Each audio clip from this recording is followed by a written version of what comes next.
خلص يوم 4 فبراير الدور الاول كاملا بكل مؤجلاته، بكمان ماتشين في الكاس، دور ال 32 ودور ال 16 في الكاس، ودي هتبقى حاجه كويسه جدا. طيب تعالى بعد كده نكمل ماتشات الدوري بتاعتنا. عندنا الدور الثاني، انا هبدا تاني اعد من رقم 1. اوكي، ادي الاسبوع الاول من الدور الثاني يوم 7 فبراير، والاسبوع الثاني يوم 14 فبراير. هتقول لي طيب الميعادين دول فيهم دوري السوبر الافريقي. هقول لك انا لازم العب الدوري بتاعي فريق واحد، مش هاجل الدوري كله علشان فريق واحد. انا ممكن هنا مثلا وهنا اجلت، لان في 4 فرق بيلعبوا سواء في دوري السوبر او في الدور التمهيدي في افريقيا، فممكن نبقى 4 فرق يعني 4 مباريات، هيتبقى في الاسبوع 5 مباريات، فانا ممكن اجل الاسبوع. طبعا مش ده الصح، بس انا ممكن اعمل كده. لكن هنا الاهلي بيلعب ماتش، انا ماليش دعوه، انا هلعب الدوري بتاعي واجل للاهلي. طيب امتى الاهلي هيلعب بالمؤجلات ديت؟ بمنتهى البساطه يوم 14 فبراير هيبقى نهائي دوري السوبر الافريقي، يجي الاهلي بعديها مباشره هيلعب المؤجل بتاع الاسبوع الثاني من الدور الثاني اللي هو الاسبوع 19 مثلا، خلاص، علشان ما يبقاش فيه زي ما اتفقنا الاسبوع ما يمتدش. يعني انا مش هجيب هنا مؤجل الاسبوع الاول، لا، انا هخليه يكمل الاسبوع الثاني بحيث ان الاسبوع الثاني ينتهي قبل ما الاسبوع الثالث يبدا. تمام كده؟ طيب انا بقى هستفيد ايه؟ احنا اتفقنا ان احنا هنستفيد بالمواعيد بتاعه الاهلي في الافرو الاسيوي وفي كاس العالم للانديه وكل الكلام دوت الانتركونتيننتال، اسف، ونلعب احنا من ماتشات الكاس بتاعتنا. فبمنتهى البساطه وهو الاهلي بيلعب المؤجل بتاع الاسبوع الثاني، انا هلعب الكاس دور ال8. يبقى الاهلي وهو بيلعب المؤجل بتاعه بتاع الاسبوع الثاني بسبب دوري السوبر الافريقي، انا هلعب دور ال8 في الكاس في مصر هنا. طيب بعد كده اللي هنكمل ادي الاسبوع الثالث، هنلعب هنا للاسف الاسبوع الرابع. خلي بالك الاسبوع ال17 وال15 اللي انا حاطط جنبيهم السهم دول اسابيع دوري اتلعبت كاملا وسط الاسبوع. خلي بالك من النقطه ديت.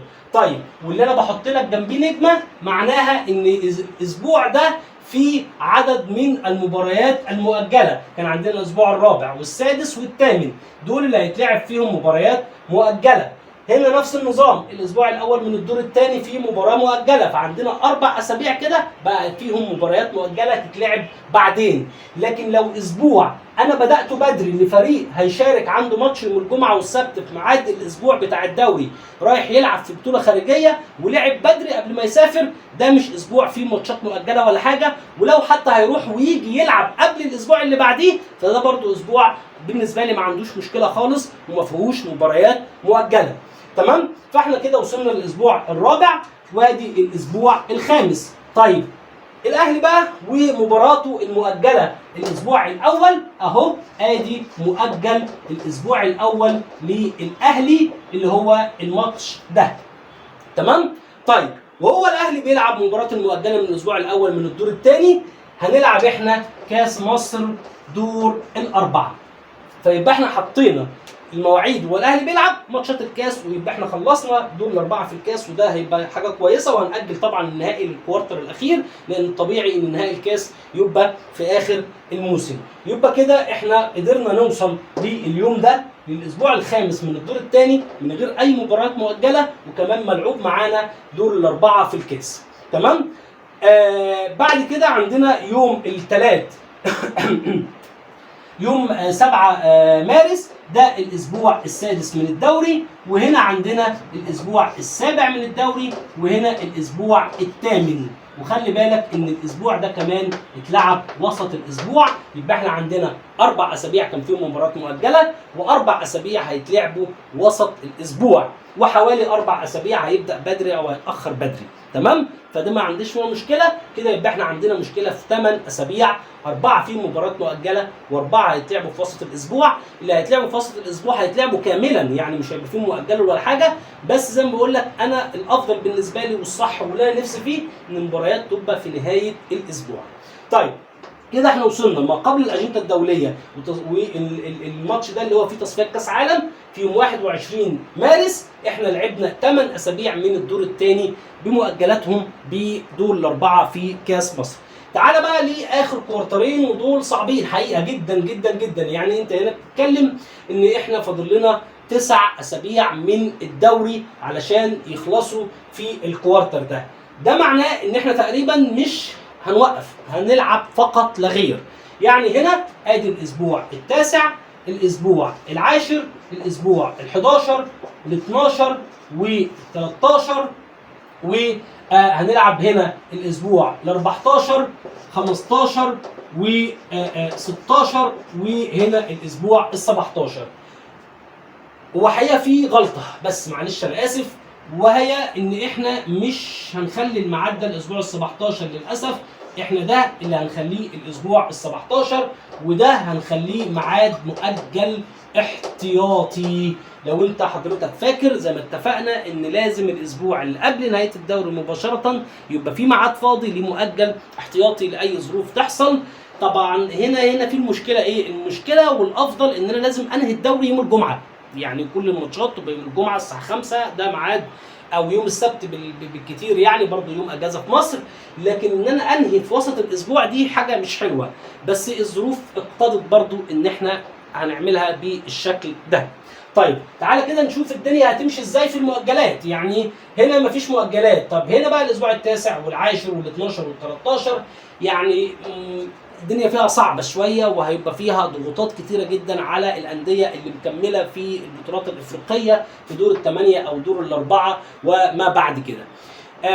أول حاجة إن طبعا ان يعني المشكله، معلش انا بتهته لان انا مش عارف اقول ايه، مكسوف والله من اللي انا هقوله ده، بس هو ده الواقع. يعني ده الواقع، واللي لازم الاهلي بالتحديد يبقى عامل حسابه، لان بسبب الاهلي وبسبب المشاركات الكتير ضغطنا جامد جدا. يعني فهنا الاهلي بيلعب كتير وهيضغط كتير وهيضغط جدول الدوري معاه. طيب المشكله ان ما بين ذهاب واياب دور الثمانيه لازم يتلعب المؤجل بتاع الاسبوع التاسع، وبعد العوده من الاياب يلعب مؤجل الاسبوع العاشر، ثم قبل ما يلعب ذهاب دور الاربعه هيلعب المؤجل من الاسبوع ال12. مؤجل الاسبوع ال13 يعني مبدئيا هيبقى هنا اللي هو الميعاد الاحتياطي، هناخد الاسبوع ال13 نحطه هنا. ميعاد واحد بس هيبقى فاضي للانديه اللي بتشارك. الميعاد ده والله ممكن ساعتها يعني ايه، ممكن يقول لك لا طب ما تفضيني هنا بدل هنا، يا عم غديني النهارده ولا تعشيني بكره، انا ما اعرفش بيقولها ازاي. خلاص، فيقول لك خليني اركز في دور الثمانيه، ما تلعبنيش هنا، ويا سيدي وعد مني لو وصلت بدور الاربعه هلعب ده ماشي. فريق تاني يقول لك لا لعبني وساعة دور الاربعه يعني ارتاح. انا كان نفسي اني ما بين اياب وذهاب دور الثمانيه ودور الاربعه الميعاد ده يبقى فاضي، يعني واقفه على ميعاد. انا لو اقدر ان انا احط الميعاد دوت او اجيبه، انا مش عارف اجيبه منين حقيقه، بس هي المشكله في ميعاد زي ما حضرتك كده شايف. فده مؤجل الاسبوع التاسع، ده مؤجل الاسبوع العاشر، ده ال12 قبل ما يبدا. وطبعا ده كده احنا ما عندناش مؤجلات زي ما حضرتك كده شايف، اما الماتش بيكمل او الاسبوع بيكمل بعد ماتشات افريقيا، او الاسبوع بيبدا بدري. فده كده بالنسبه لنا مش ماتشات مؤجله ولا حاجه. الاسبوع الوحيد اللي هيبقى فيه مباراه مؤجله هو الاسبوع ال13، ونهايه الدوري هتبقى يوم الاثنين، يوم الاثنين 13/5، ده نهايه الاسبوع الدور الثاني من الدوري. كده يبقى احنا عندنا 5 اسابيع من الدوري كان فيهم ماتشات مؤجله بس. يعني كل ده زي ما سعادتك كده شايف 5 اسابيع فقط لا غير. في نقطه ثانيه بالنسبه للمؤجلات، احنا قلنا ما ينفعش الفريق يبقى مؤجل له اكتر من 3، ولو خدت بالك ان الاهلي هنا وصلنا الاسبوع ال13 وكل المباريات المؤجله اتلعبت، وما كانش فيه مؤجل الا الرابع والسادس والثامن فقط لا غير. معنى كده ان احنا حققنا اول شرط، ان 3 مباريات مؤجله فقط للفريق في جدول الترتيب علشان تكافؤ الفرص. تاني حاجه 5 اسابيع بس هيبقى فيهم مباريات مؤجله، و5 اسابيع او 6 اسابيع هيبقوا بيتلعبوا في نهايه الاسبوع. هعدهم لك بالظبط اهم.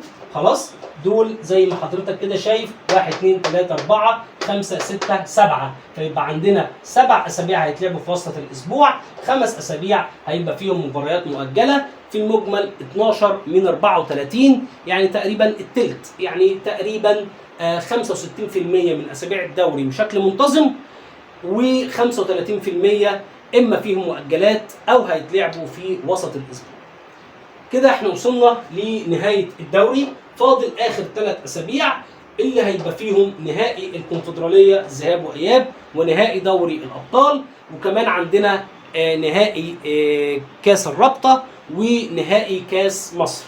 طيب الحقيقه كاس الرابطه مش هيبقى فيها مشكله، لان الاهلي والزمالك عاده ما بيشتركوش فيها، فدي ما فيهاش مشكله. طب المشكله فين الحقيقه؟ في نهائي الكاس، يعني ماتش برضه نهائي الكاس مش لاقي له ميعاد، وان كان احنا هنلعب هنا قبل نهائي دور الاربعه في الكاس يوم في شهر 3، فعندنا كل المواعيد دي هنبقى عارفين مين الفرقتين اللي هيلعبوا النهائي، فممكن نلاقي لها ميعاد بمنتهى البساطه. يعني لو لقينا ميعاد هتبقى كويسه. طب لو ما لقيناش خالص في كل الزحمه ديت، هنعتمد على الحظ بصراحه. يعني ليه؟ يعني لو الاهلي مش مشارك في الكاس اوكي ماشي، طيب افرض نهائي الكاس ما بين بيراميدز وما بين الزمالك، اللي هو ده بيلعب في الكونفدراليه وده بيلعب في دوري الابطال، فمش هقدر استخدم الثلاث مواعيد، فكده هاجل نهائي الكاس. طيب لو الزمالك والمصري مثلا، طبعا لو اي حد مش مشارك في البطولات دي ده تمام زي الفل كده، يبقى احنا هنلعب نهائي الكاس. طب لو الزمالك وبيراميدز، الزمالك والمصري الاثنين بيلعبوا في نفس البطوله اللي هي في الكونفدراليه، هيبقى نهائي الكاس هنا ساعه نهائي دوري الابطال.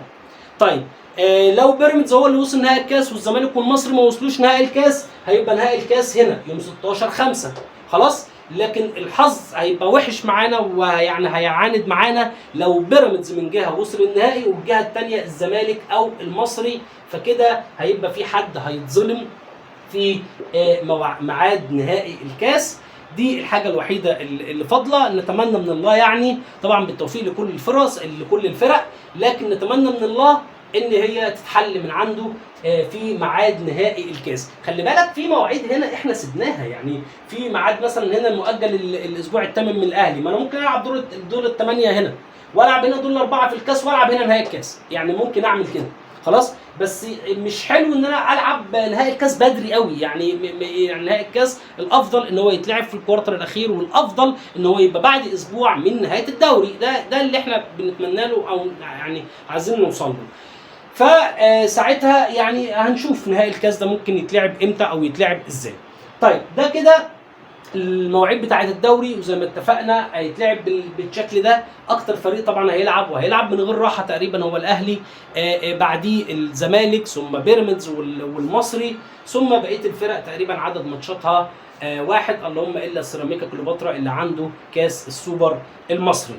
الحاجه الاخيره برضو قبل ما نخلص بقى الحلقه بتاع النهارده، وادي الجدول قدامك اهو، هو كاس الرابطه. كاس الرابطه ما فيهاش مشكله قوي، يعني ان هي بتتلعب بدون الدوليين، فهنلاقي هنا بعد الاجنده الدوليه في شهر 10 ادي كاس الرابطه دور ال16، وبعد الاجنده الدوليه هنا ادي كاس الرابطه دور ال8، وبعد الاجنده الدوليه في مارس او يعني ساعتها كاس الرابطه دور الاربعه، ونهائي الكاس الرابطه هنحطه هنا في اخر 3 اسابيع مع نهائي الكاس زي ما اتفقنا. فكاس الرابطه كده برضو بالنسبه لنا ما عندهاش مشكله او ما فيهاش مشكله خالص. اخر حاجتين معلش عايز اقولهم قبل ما انهي الحلقه.